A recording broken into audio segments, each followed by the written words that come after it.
आज पूरे एशिया में चीन एक ऐसा देश है जहां बौद्ध धर्म काफी तेजी से बढ़ा। पूरी दुनिया में जितने लोग बौद्ध धर्म को मानने वाले हैं, उसमें से आधी आबादी केवल चीन में निवास करती है।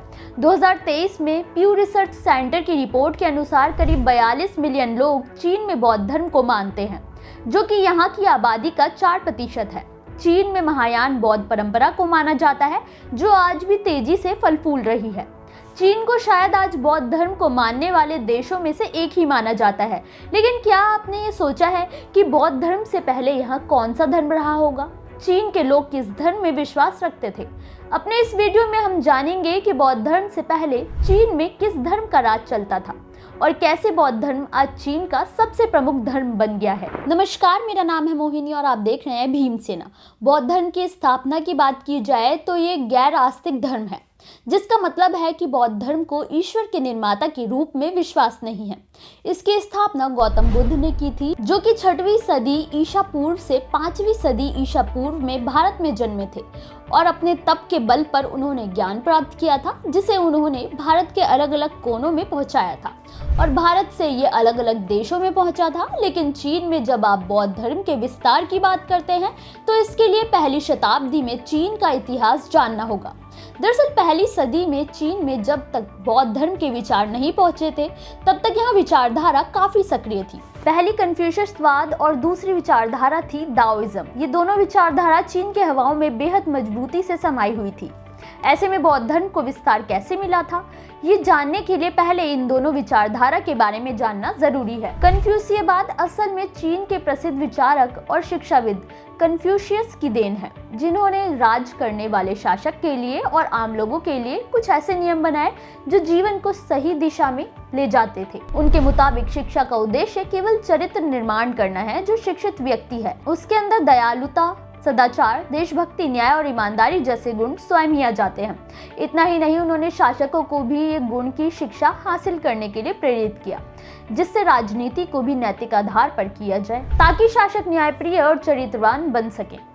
उनके नियम लोगों को उत्तम बनने के लिए प्रेरित करते थे। ये विचार न्याय और शासन व्यवस्था के लिए बेहतर रहे थे और पहली शताब्दी में हान डायनेस्टी के शासन में इस विचारधारा ने काफी मजबूती पकड़ी, जो न्यायप्रिय विचारों को बढ़ावा देता था। ऐसे में बौद्ध धर्म का चीन में पांव पसारना आसान नहीं था, लेकिन फिर भी पहली शताब्दी में बौद्ध धर्म चीन पहुंचा, जिसका कारण था हान राजवंश के शासक, जी हाँ, किंवदंतियों के अनुसार हान राजवंश में पहली शताब्दी में मिंगडी का शासन था। एक रात उन्होंने सपना देखा कि कोई तपस्वी जिसका पूरा शरीर सोने का है, जो सूरज की तेज रोशनी की तरह चमक रहे थे। उनके सिर पर सूरज और चांद मुकुट की तरह पीछे चमक रहे हैं। सिर के पीछे एक तेज रोशनी चमक रही है। मिंग नींद से जग गए और अपने सपने में चमकने वाले साधु के बारे में सोचने लगे। मिंग एक न्यायप्रिय शासक थे और वो आध्यात्मिक प्रवृत्ति के थे। उन्होंने अपने सपने का आध्यात्मिक मतलब जानने के लिए अपने सपने के बारे में अपने दरबार के विद्वान के लोगों से पूछा। काफी विचारने के बाद ये निष्कर्ष निकाला कि हो ना हो वो भारत के बौद्ध धर्म के संस्थापक बुद्ध ही हैं। बुद्ध और बौद्ध धर्म के बारे में विस्तार से जानने के लिए मिगडी ने अपने एक जानकार को भारत में बौद्ध धर्म पर रिसर्च करने के लिए भेजा था। भारत आने वाले शख्स ने भारत में कई जगहों पर बौद्ध धर्म को समझा और उनके बारे में कुछ चाइनीज भाषा में और कुछ भारतीय लिपि में लिखी हुई धर्म ग्रंथों को चाइना लेकर गया। मिंगडी ने बुद्ध की प्रतिमा को देखा और उसे यकीन हो गया कि उसने जो सपने में छवि देखी थी वो बुद्ध की ही थी और उसने अपनी राजधानी में बुद्ध की प्रतिमा और बौद्ध धर्म से जुड़े अवशेषों को एक साथ स्थापित करके व्हाइट हॉर्स टेम्पल में रखने का आदेश दिया था। ये नाम इसे इसलिए मिला क्योंकि बुद्ध से जुड़े सभी अवशेष सफेद घोड़े से लाए गए थे। ये पहली बार हुआ था कि जब बौद्ध धर्म या बौद्ध से जुड़े अवशेष चीन पहुंचे थे, लेकिन फिर भी अभी चीन में बौद्ध धर्म का विस्तार नहीं हुआ था, क्योंकि बौद्ध धर्म की विचारधारा से ज्यादा कन्फ्यूशियसवाद की विचारधारा लोगों में मजबूत थी। इसलिए आने वाले सालों में भी बौद्ध विचारधारा बहुत धीरे गति से चीन में सफर कर रही थी। बुद्ध के विचारों को सही रूप से चीन में पहुंचाने के लिए ऐसे स्रोतों की जरूरत थी जो इनके विचारों का सही अनुवाद करे, लेकिन तब तक जिन्होंने अनुवाद किया था वो पूरी तरह सटीक नहीं थे, जिससे वहां के लोगों को बौद्ध धर्म की विचारधारा समझ ही नहीं आती थी। और चीन का धर्म ना होने के कारण लोगों ने इसे ज्यादा गहराई से समझने की कोशिश भी नहीं की। हान डायनेस्टी के बाद दाववाद के कारण बौद्ध धर्म को फलने फूलने में काफी समय लगा, लेकिन दूसरी शताब्दी में छिड़े सिविल वॉर के कारण चाइना में टूट पड़ी और वो 16 अलग अलग हिस्सों में बटा। वॉर के कारण कुछ हिस्से मजबूत होते गए तो कुछ कमजोर, और इस कमजोरी का फायदा उठाकर मिडिल ईस्ट और स्टेपिस के मैदानी इलाकों में रहने वाले बौद्ध खानाबदोश चीन के उत्तरी हिस्से में आकर रहने लगे।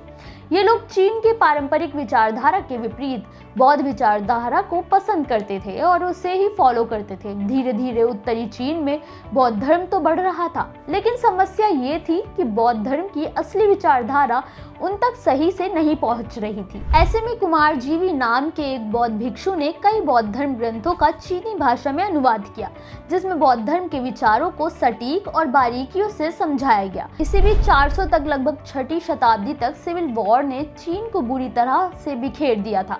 लोग बढ़ गए थे, जिसे कन्फ्यूशियसवाद की विचारधारा से लोगों का दिल उठ गया था। सिविल वॉर के कारण हिंसा और खून खराबा देखने वाले लोगों ने जब बौद्ध धर्म की अहिंसा की विचारधारा को देखा तो वो उसकी तरफ आकर्षित होने लगे। उन्होंने बौद्ध धर्म में एकता और शांति नजर आई, जिसमें कुमारजीवी के अनुवाद किए गए बौद्धी ग्रंथ भी काफी काम आए। खासकर उत्तरी चीन में बौद्ध धर्म अपनी जड़ें जमाने लगा। हालांकि दक्षिणी चीन में अभी भी दाववाद चल रहा था, जो कि यिंग और यांग की फिलॉसफी पर चल रहे थे, जिनका मानना था कि अच्छाई और बुराई एक साथ चलती है, उन्हें अलग नहीं किया जा सकता। ऐसे में साउथ चाइना में संत लाओजी की फिलॉसफी को लेकर साउथ चाइना में भी बौद्ध धर्म को मजबूत करने की चाल चली गई। लोगों ने ये विचार फैलाया कि संत लाओजी ही भारत गए थे और बुद्ध उनका ही पुनर्जन्म है, जिन्हें आप चीन के प्रसिद्ध लाफिंग बुद्धा के रूप में देख सकते हैं, जो कि असल में संत लाओजी ही हैं। इस नई विचारधारा के आधार पर ही जैन बौद्ध की फिलॉसफी का जन्म हुआ था। लेकिन जब 7वीं सदी में चीन में सिविल वॉर खत्म हुआ और तांग राजवंश ने शासन शुरू किया तो उन्होंने बौद्ध धर्म को बड़ी पहचान दे दी। खासकर जब तांग राजवंश के एक बौद्ध भिक्षु हैंसोंग ने भारत की यात्रा की और वो बौद्ध राजा हर्षवर्धन के दरबार में 16 सालों तक रहे और उन्होंने बौद्ध धर्म से जुड़े ऐसे कई धर्म ग्रंथों का अध्ययन किया और चीनी भाषा में लिखा, जो कि बुद्ध की विचारधारा की सटीकता को दर्शाता था, और वापस चीन लौटे। और तब बुद्ध की विचारधारा सही रूप में चीन के लोगों के बीच पहुंची। इस दौरान 7वीं सदी के अंत में तांग साम्राज्य की रानी वू जतिन ने बौद्ध धर्म को बढ़ावा देने के लिए कई बड़े बौद्ध मंदिर बनवाने का आदेश दिया, जिसे आज भी आप लैसान बुद्ध मूर्तियों में देख सकते हैं। एक तरफ 12वीं सदी तक चीन में बौद्ध धर्म मजबूत हो गया तो वहीं भारत में कमजोर हो गया था। हालांकि 1949 में माओ सेतुंग के आने से रिपब्लिक ऑफ चाइना का अंत हो गया और माओ की सरकार बनी। माओ की नीतियों के कारण धार्मिक लोगों को काफी प्रताड़ित किया गया। बौद्ध लोगों को मारना, उनके मंदिरों, विहारों और मठों को तोड़ना, उन्हें नुकसान पहुंचाया गया और ये अवधारणा फैलाई गई कि बौद्ध धर्म एक अंधविश्वास है। डर से बौद्ध लोगों ने या तो देश छोड़ दिया या फिर धर्म छोड़ दिया। हालांकि तब भी आज चीन में बौद्ध धर्म काफी मजबूत है। बौद्ध धर्म भारत में भले ही दोबारा फिर से मजबूत नहीं हुआ, लेकिन चीन में धीरे धीरे मजबूत होता जा रहा है और आगे बढ़ रहा है। आज चीन में बौद्ध धर्म काफी मजबूत है। आपको हमारा ये वीडियो कैसा लगा? कमेंट करके जरूर बताएं।